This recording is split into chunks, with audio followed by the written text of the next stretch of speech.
Assalomu alaykum, Fayzli oshxonaga xush kelibsiz.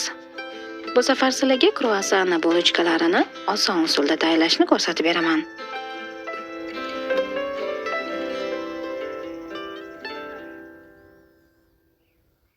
Fayzli oshxona. Demak, ishni xamir qorishdan boshlaymiz. Idishga 400 ml iliq sut, 1 osh qoshiqda to'la, ya'ni 10 gram quruq dro'jja, 1 dona tuxum, yarim choy qoshiq tuz, 8 osh qoshiq shakarni solib, hammasini aralashtirib olamiz. Hop, videoni shu yergacha ko'rayotgan bo'lsangiz, obuna bo'ling va like bosing. Endi yaxshi oliy navli 4,5 stakan unni oz-ozdan elakdan o'tkazib qo'shamiz.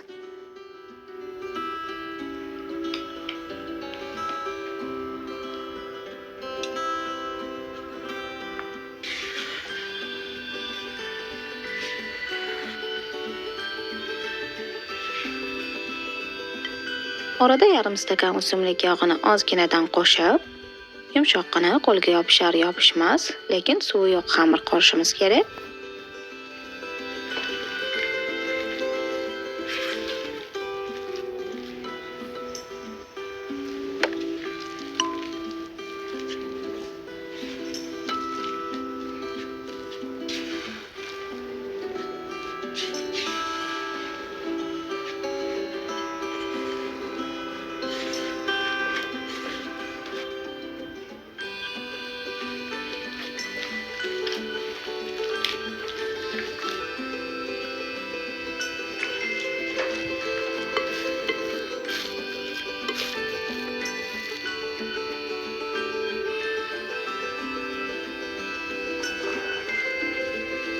Tayyor bo'lgan zuvalani ustiga strech paket yopib, taxminan 1 soatlarga issiq joyga oshib chiqqunicha olib qo'yamiz.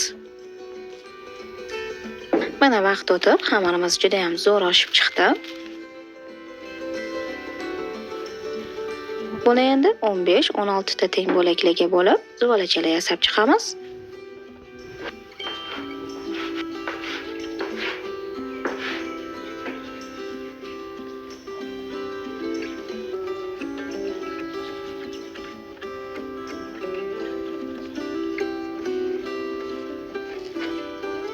Ustini qotib qolmasligi uchun yopib qo'yib, jovada birma-bir diametri o'rtacha 15-16 santimetrli xamir ochib olamiz.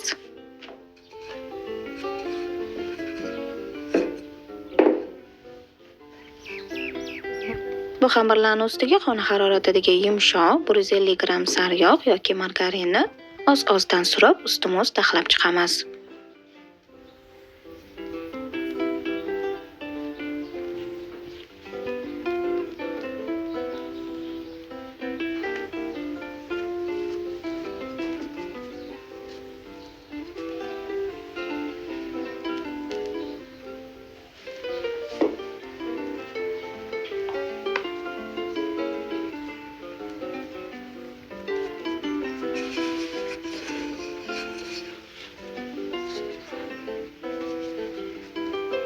Oxirgi xamirga sariq surmasdan ustini strech paket bilan o'rab, muzlatgichga sariqlari qotmagunicha 30 daqiqaga olib qo'yamiz.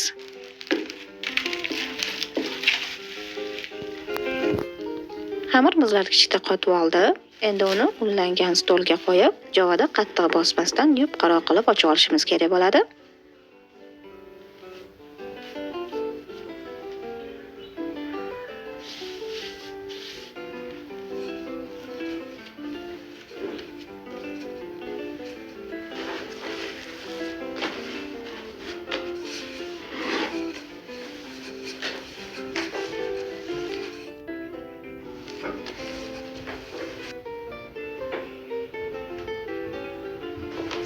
Xamirimizni bir-biriga ustma-ust yaxshi tushgan tarafini tagiga o'girib olamiz.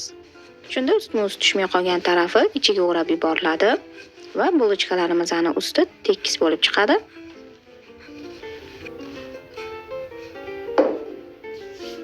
Mana xamirni katta qilib, ya'ni diametrini 46 santimetrda ochib oldim. Endi buni 16 ta bo'laklarga kesib olaman.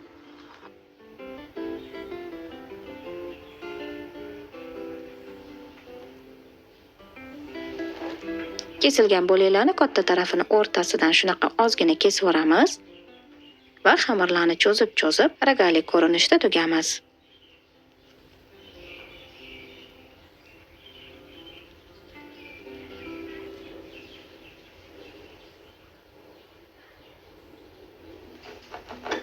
Xohlaganlar ichiga nachinka sifatida jem, shokolad pastasi, mayiz va yong'oq solib tugib chiqishingiz mumkin. Bulochkani tugilgan oxirgi uchini tagida qoldirib, pishiriq qog'oz solingan listga taxlab chiqamiz.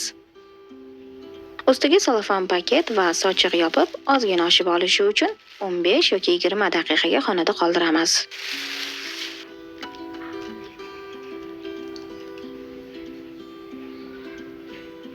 Endi bulochkalarga tuxum surib, 200 darajada qizib turgan duxovkaga ustilari chiroyli bo'lib qizargunicha taxminan 17, uzog'i 20 daqiqaga pishirgani qo'yamiz.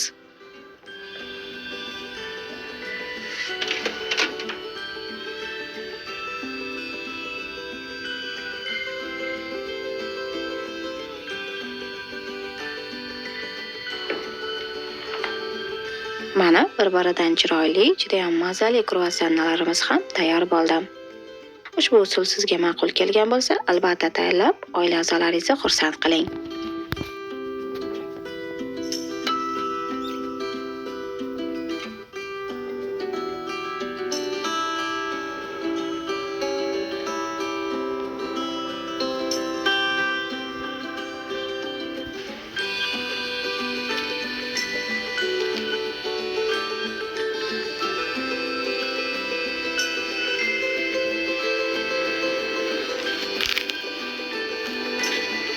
Videoni oxirigacha tomosha qilganingiz uchun rahmat. Fayzli oshxonamiz sizga yoqqan bo'lsa, kanalimizga va Instagram sahifamizga obuna bo'lib, uni yaqinlaringiz bilan bo'lishing.